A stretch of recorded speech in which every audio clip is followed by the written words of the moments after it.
What if I told you कि जो चीज तुम इतनी डेस्परेशन के साथ चेज कर रहे हो, जिसके पीछे तुम पड़े हुए हो, चाहे वो परफेक्ट बॉडी हो, स्टेबल इनकम हो, स्टेबल करियर हो, more money, recognition, respect, settle life, एक लव्ड पार्टनर, वो एक्चुअली वो चीज नहीं है जो तुम चाहते हो। और ये रियलाइजेशन मुझे 27 की एज में आके धीरे धीरे हिट हुआ है, नॉट ओवरनाइट। बिकॉज हर बार जब मैं किसी गोल के एकदम क्लोज पहुंचती हूँ ना, एक छोटी सी खुशी तो होती है, बट एक रियलाइजेशन भी होता है और एक बात अंदर चलती रहती है, ठीक है अब ये अचीव कर लिया, अब क्या, अब नेक्स्ट क्या।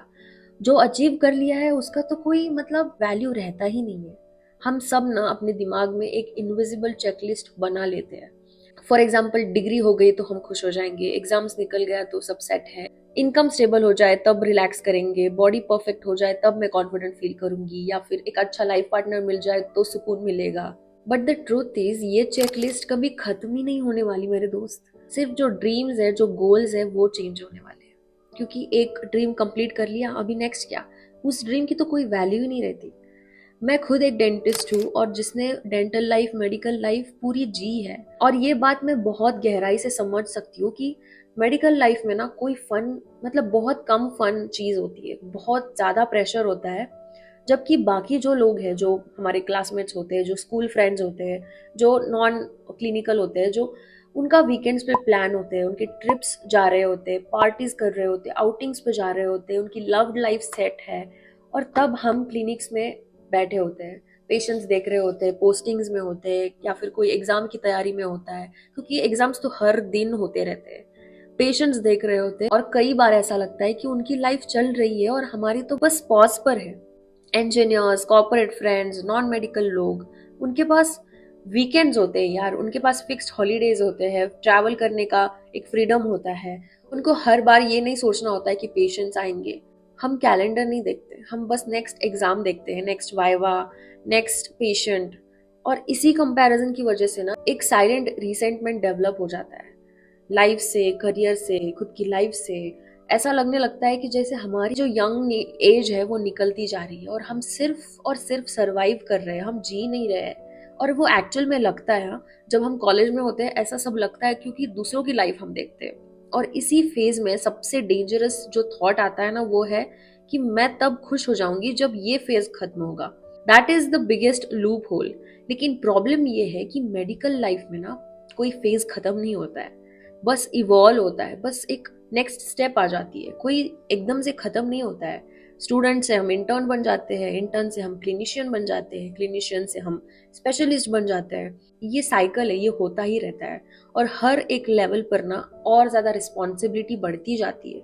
और अगर तुम हर बार प्रेजेंट को सैक्रिफाइस करोगे फ्यूचर के लिए, तो तुम्हारी हैप्पीनेस हमेशा पोस्टपोन ही होती रहेगी। यही पॉइंट है जहां लोग इमोशनली एकदम नम हो जाते हैं, एकदम ब्लैंक हो जाते हैं, उनको लाइफ के बारे में कुछ एक्साइटिंग ही नहीं लगता है।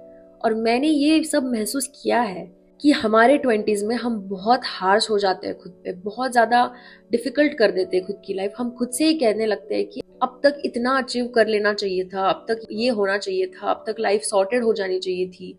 और ये भी सोचते रहते हैं हमारे दोस्त तो हमसे आगे हैं, और सोशल मीडिया पर दिखने वाली जो लाइफ हाइलाइट्स होती है वो रियलिटी नहीं होती है। Nobody post their confusion, nobody posts their loneliness, their anxiety, their imposter syndrome.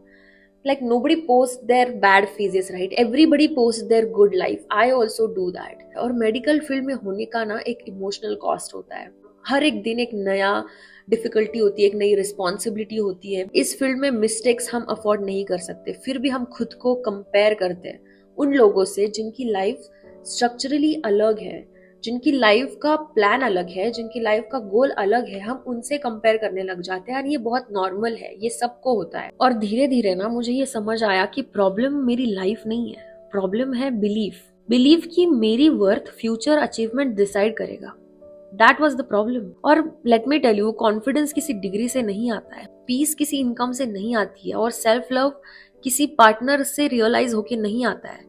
ये सब ना खुद को ही धीरे धीरे बिल्डअप करना पड़ता है, खुद के अंदर, खुद के ऊपर काम करके ये सब कुछ अचीव होता है। मैंने लोगों को देखा है जो सेम एज के हैं, सेम स्ट्रगल्स कर रहे हैं, लेकिन वो इमोशनली बहुत स्ट्रांग है, इमोशनली फ्री है। Why? Because they don't fear to do mistakes. वो खुद को कॉन्स्टेंटली क्रिटिसाइज नहीं करते हैं, वो परफेक्शन के पीछे नहीं भागते हैं।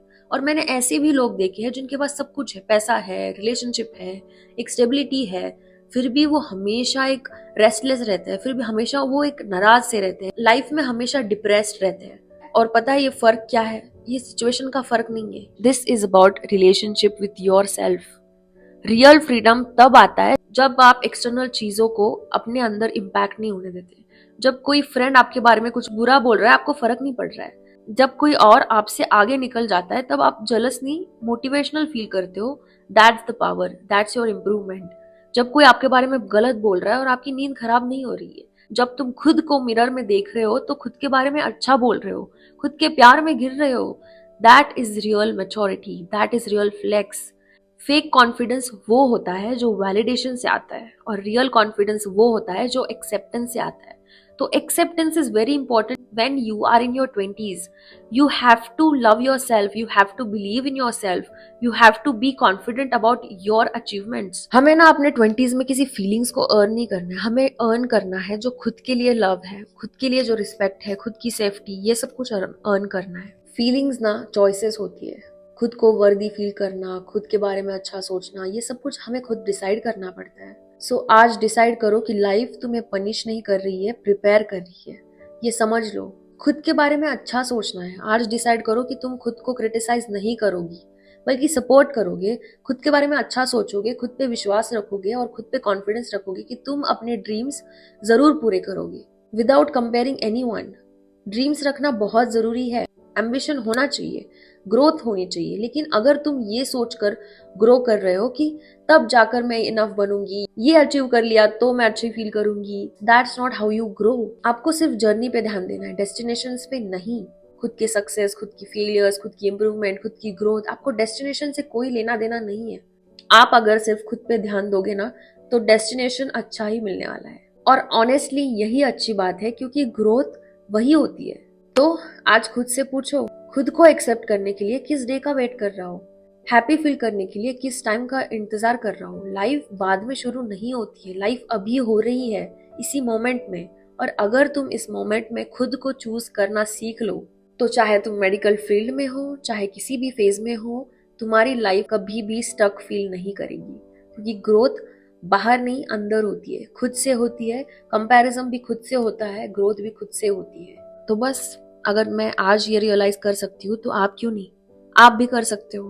बस दूसरों की लाइफ देखना बंद करो और खुद के बारे में सोचो, खुद की लाइफ के बारे में सोचो, गोल सेट करो, खुद पे काम करो, खुद पे कॉन्फिडेंस रखो, खुद से प्यार करो, खुद के साथ रिलेशनशिप ऐसा बनाओ कि आपको किसी की जरूरत ना पड़े।